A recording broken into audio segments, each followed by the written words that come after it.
Hi friends welcome to Shreyansi collection. तो आज मु आपण मानक पई गोटे 5 मिनिट रो मैनिक्योर रूटीन लेके आछि, खास करी गृहिणी मानक पई। कारण आमे गृहिणी माने एई हाथ रे बहुत सारा काम करथाउ, आम हाथ दिनो दिन ड्राई हो जाए, डल फील हुए। आपण माने देखुथिबे एडी मु नख काटुची आ मो हाथ केते ड्राई लागुची, डल लागुची आ नकल्स गुडाक हमर जो जॉइंट गुडाक अछि सेडा कोला पड़ जाए बहुत स्त्री लोक मानकर काम करी करी। कारण आमे एतरे माने बहुत सारा गुडी अछंदी, बासन माजंदी, लुगा काचंदी, घर पोछंदी, बहुत सारा किचन सब प्रकार काम करती, घर सब प्रकार काम करती, जहाद्वारा कि आमर नख बहुत खराब हो जाए, हाथ बहुत खराब हो जाए। तो से टाइम भी हुए से किपरि केयर करेंगे। तो आज मात्र 5 मिनिट आपको देखी माने आप 5 मिनिट किपरि आप मैनिक्योर रूटीन करेंगे, आपको स्किन बहुत बढ़िया रहा।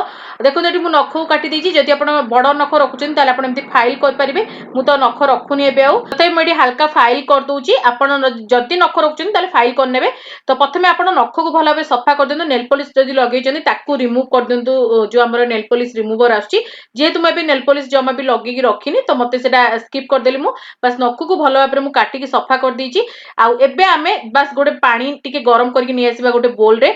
सेतरे आमे टिके नाकु देदबा लूण, टिके बेकिंग सोडा, आउ जो आमर आसी थाए आपनकर फेस वाश दे पारिबे, नहले तो आपण जो आसी थाए आमर शैम्पू ए दुटा जिनस भितर आप जहाँ भी दे पारिबे, नहले बॉडी वाश भी दे पारिबे। मुझे बॉडी वाश मिसेइतिली, ताबे देखु टिके हल्का पिंक सॉल्ट देछि, जोटा कि आमर मसल को बहुत ही रिलैक्सेशन देइथाए। हाथर जो स्किन अछि बहुत बढ़िया कर दिथाए, डेड स्किन बाहर करिया सहाय्य करथाए। ताबे टिके बेकिंग सोडा दे देछि। तो यही सब जिन को आम भल भाव मिसई दबा, मिसई देखिए 5 मिनिट आम हाथ को बुड़े रखा। हाँ ये मुझे लेंबू रस भी देती, लेंबू रस देवा द्वारा आम विटामिन सी थाई लेंबू रे, तो आम स्किन को लाइटर और ब्राइटर देखिए साहाय्य करता है। पानी को भल भाव मिसई दिंतु, जमीक लुण बेकिंग सोडा सब भल भाव मिसीजी। आठी मु चूड़ी को उपरू करदे, आमती बेसी लगभग चूड़ी रे पानीटा। तो एमती हाथ को आप बेसी ना 2 ରୁ 3 मिनिट बुड़ातु, एपट सेपट करूँ, टे हाथ को रब भी करेंगे। ये आप टोटाल उपर जब धरवे मैनिक्योर रूटीन 5 ରୁ 7 मिनिट लगी था। आप 3 ରୁ 4 मिनिट एमती बुड़े रखु प्रथम। तापर एमती गोटे ब्रश नहीं आसतु, ब्रश रे आपनकर नख है आपनकर हाथ है हल्का भाव में आप रब करिया स्टार्ट कर दिंतु, जहाँफल आपनकर जहाँ भी डेड स्किन थी इजिली बाहर जाव। कारण आमर जेहेतु आम गरम पानी हाथटा बुड़े रखीचे, तो आमर स्किन रे डेड स्किन गुड़ाक बहुत ही लूज हो जाए आ सॉफ्ट हो जाए, जहाँफल आम एमती ब्रश करने द्वारा इजिली बाहर जाए। जदि आप एमती ब्रश ना ताले आप नॉर्मल जो टूथ ब्रश आसे पुराना ब्रश जदि आप घरे अच्छी आप यूज करेंगे। एमती हल्का भाव में आप हाथ को टिके घसी नियंतु, जहाँफल आप डेड स्किन बहुत बढ़िया भाव में बाहर जाव। तापर देखो ये गोटे बोल नहीं जाइए, मुझे इनो। इनो तो समस्त घरे प्राय थाए, मार्केट रे बहुत इजिली बहुत कम रेट रे मिल जाए। तापर जो लेंबू रस मुझे पकईली, से लेंबूटा को रखी, बाकी रस को मुझे दे दूची।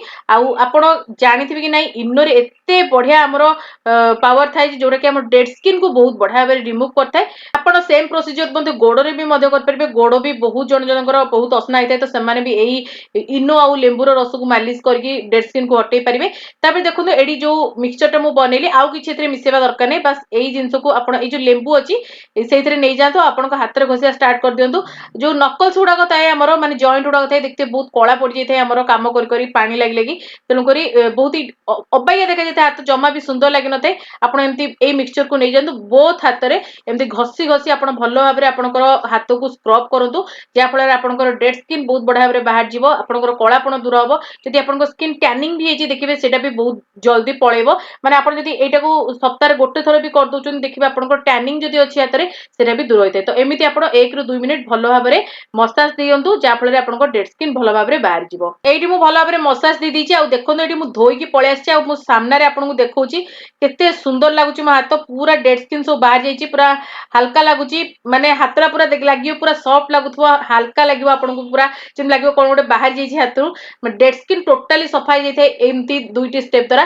तापर देखो ये मुझे यूज कर टर्मेरिक ऑयल, जोटा रिसेंट मुझे गोटे वीडियो शेयर करती घरे किपरि बनेबे टर्मेरिक ऑयल। आउ जदि नाही आप नॉर्मल कोकोनट ऑयल है, ऑलिव तेल अच्छी, यदि बादाम तेल अच्छी लगे पारे, ना तो जेकोसी मॉइस्चराइजर हैंड क्रीम भी आप लगे पारे। और नखरे टिके भलसे मालिश करदे। तापर हाथ पूरा हाथ में भी आप लगे पारे। देखो मुझे लगे दूसरी पूरा हाथ पूरा ड्राई लगुला मोर, जेहेतु आम इनर व्यवहार करछे, तो आम टिके ड्राई लगे हाथ। तो ये देखो केते सुंदर लगुच हाथ आ पूरा सब डेड स्किन बाहर जाइए पूरा क्लीन एंड क्लीयर देखा आगर भी मो चैनल गोटे 5 मिनिट मेनिक्योर रूटीन पकेइली सेटा भी बहुत लोग ट्राए करते बहुत पसंद आसला आईटा आप थे ट्राए करके देखो आपन को बहुत पसंद आसो आउ थर्ड स्टेप आप गोटे जिन करेंगे जदि आप मॉइस्चराइजर न लगुन दही नहीं आप हाथ में 5 मिनिट मसाज कर दिंतु 5 मिनिट कहीदेली सॉरी 5 सेकेंड 6 सेकेंड मसाज कर दिंतु देखिए आपन हाथ बहुत ही बढ़िया भाव क्लीन हो बहुत ही मॉइस्चराइजिंग हो बहुत भल देखा देखो जेहेतु मुझे मेनिक्योर करी तो मुझे भाविली हाथ में कहीं सेमती रखी तो नेल पेंट टी मुझे लगे दूसरी आठ गोटे लाक्मी रेड कलर पेंट माने लगौची जेहेतु नख नहीं एत सुंदर लगुनि तथे सेमती मुझे लगे दूसरी जमी कि हाथ टे भल देखा तो आपड़ भी यही मेनिक्योर रूटीन को फॉलो करूँ देखिए आप मत थैंक्स निहाती भाव कहे जितक गृहिणी अच्छी मुझे कहबी यही वीडियो देखला सांगे सांगे ट्राए करूँ देखिए आपको बहुत ही साटिस्फैक्शन रिजल्ट मिल आप हाथ बहुत ही सॉफ्ट लगे क्लीयर लगे ब्राइट देखा डेड स्किन सब बाहरी जीव बहुत बढ़िया थे तो ट्राए करूँ केमती लगे मतलब जनइबे भल लगी वीडियो निहाती गोटे लाइक करेंगे शेयर करेंगे